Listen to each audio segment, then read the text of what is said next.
Hello guys! So today is my birthday and it's not just my birthday because this is also my 5th year anniversary here in Canada. Way back 2021, lumipad ako dito sa Canada exactly this June 24 sa Pilipinas, and dumating din ako dito sa Canada is June 23, halos mag-12 midnight. So, pagdating ko dito is June 24 ulit. So, back then, in 2021, I actually celebrated my birthday twice. One in the Philippines and one here in Canada.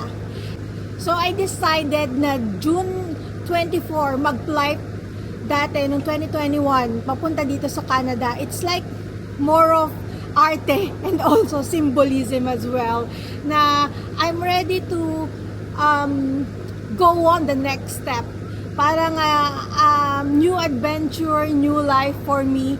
And so, especially, right, super, I have the idea, nasa isip ko na I will have to start from scratch again sa when I move here in Canada. So, yun, 5 years na ako dito sa Canada exactly now, June 24, 2026. So far, para sa akin, it has been a kind of roller coaster ride because from, okay naman ang buhay ko sa Pilipinas eh. So, I'm a little bit on top.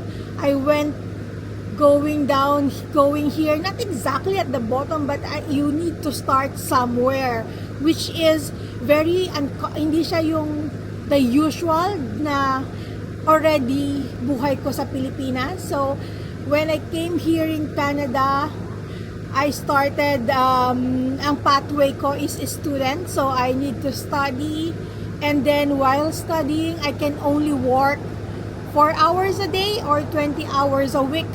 So, which is typically yung mga work na magagawa mo is either work as service crew.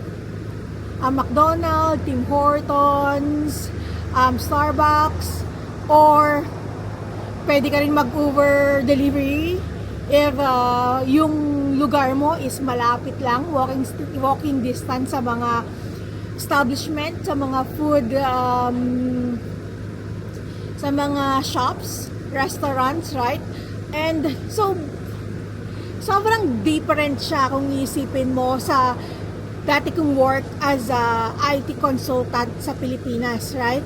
So, ayun. So, after nun, good thing, in God's grace, after my 1-year study here in Canada.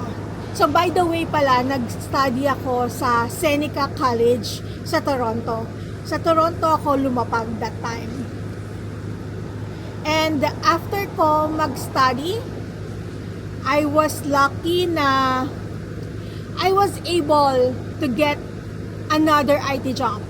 So, from then, after mag-aral and until now, actually, I have celebrated last May din ng 4th year anniversary ko sa work as an IT consultant.